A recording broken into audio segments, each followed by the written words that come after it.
Depuis plus de 3 décennies, l'expression VBG n'a plus ni la même tonalité, la même résonance au tréfonds de notre subconscient, qu'importe que nous soyons victimes ou bourreaux. Il s'agit en réalité d'une gigantesque plaie qui enlève à notre humanité commune ce qu'elle a de plus humain, qui est en fait une jungle de bêtes sauvages où la simple différenciation liée au sexe suffit à expliquer une avalanche d'actes cruels, inhumains et dégradants qui frappent aussi bien les hommes que les femmes, autant les filles que les garçons, mais beaucoup plus, hélas, les filles et les femmes. Les violences basées sur le genre déshumanisent progressivement notre monde sous nos regards, le plus souvent inconsciemment approbateurs, parfois délibérément complices et quelques rares fois timidement réprobateurs.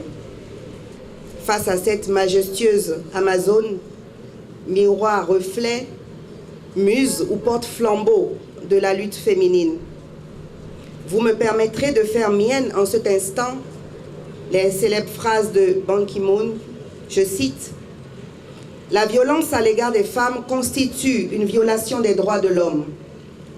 C'est toujours un crime et c'est toujours inacceptable. Prenons cette question avec le sérieux qu'elle mérite. » Fin de citation. Dans le rapport général de la Conférence des forces vives de la Nation, le professeur Albert Thévoredjere stigmatisait déjà la chosification de la femme dans notre société dévouée en ces termes. Les femmes sont devenues nos choses alors qu'elles sont nos mères et nos références de valeurs sûres. L'état des lieux des violences faites aux femmes et aux filles au Bénin et des violences basées sur le genre particulier montre une exacerbation des situations et une augmentation exponentielle des cas. Nos réseaux sociaux sont devenus à la fois des dépotoirs d'histoires horribles, traduites si bien par cette scène chorégraphique qui nous a tous et toutes un peu choqués, mais qui n'est que la réalité. Et peut-être également des exutoires pour les consciences. Battues à mort, femmes et filles violées, mariages précoces forcés, harcèlement, privation, stigmatisation diverses, etc. Ils sont encore exposés quotidiennement, parfois dans la plus simple banalité.